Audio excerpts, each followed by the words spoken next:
Tell me what can I do today? We had two choices.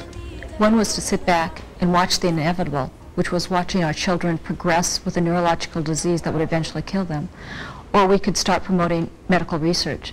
And the best way to promote medical research was to establish our own research foundation, where we could not only control the research, but fundraise and hopefully move it forward. When our Parseghian came and talked about his 3 grandchildren with tears in his eyes, you know, as grandparents ourselves and as people who deal on a daily basis with helping people become healthy and really realizing that these 3 young children had no choices in their lives that gave them any control over the fact that they had contracted this terrible genetic disease. We just knew that we had to do whatever we could to help find a cure for this horrible disease that not only afflicted the Parseghian children, but afflicted many other hundreds of children throughout the country. When he told us the story of the children,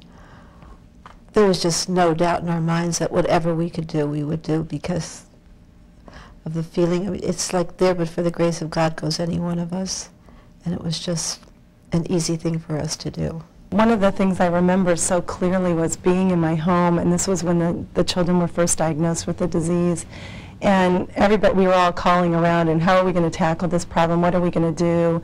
What's the best approach? And I remember talking on the phone to Cindy and having her ask me, do you think it's possible for us to start a foundation where we can funnel lots and lots of money into research and really attack this problem?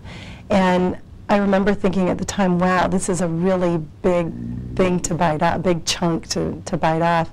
And I said, yeah, I think that we can do it. I'm so amazed at the courage that the Parseghians have to try to do something positive instead of just sitting and watching their children die.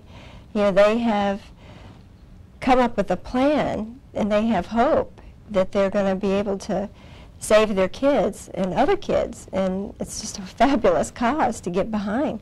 Difficulties in life. I mean, this is a terribly difficult situation for anybody to handle, and a lot of people are very uncomfortable with it, and I think that the people that have surrounded themselves around this family are people that aren't afraid of difficult situations, and they're able to open up, or they're willing to open up, or they're willing to learn. Maybe they haven't yet learned that it's okay, that this is part of life. I'm from a big family, and I'm the youngest of 4 children, but everyone married and had children.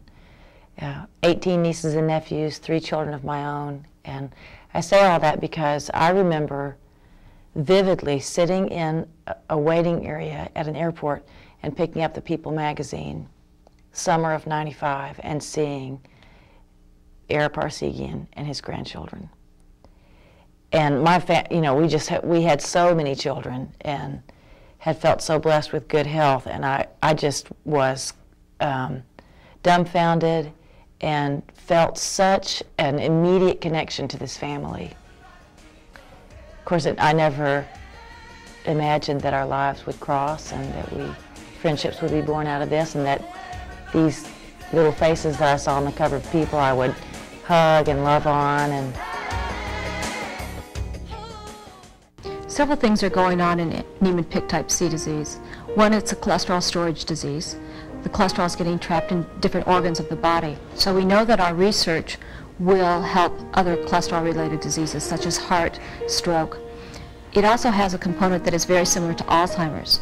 There's a buildup in the brain of a tangle that is very, very similar to what you see in Alzheimer's. In fact, the National Institute of Health refers to it as childhood Alzheimer's. In addition to heart, stroke, Alzheimer's, there's a whole family of childhood neurodegenerative diseases that are stored in nature, that are very similar to NPC, that we could really affect, I think, with our research, even now or later on. I'm a research scientist, is my background and training, and I feel that I've been so fortunate to be part of this foundation because it's done some really groundbreaking things with how they've administered money and what they expect of the researchers. This disease will be stamped out eventually. as so many very difficult diseases that exist, it's a process, and it's one step at a time. They are finding breakthroughs that ultimately will stamp out this disease and thwart it for many, many other children. This foundation has been able to advance the science probably 10 to 15 years ahead of where it would be otherwise. And that's mostly because Cindy and Mike had the foresight to make sure that all of the researchers who became part of this became part of the Niemann-Pick family and became part of the Parseghian medical research family. So they're committed to sharing the information that they get.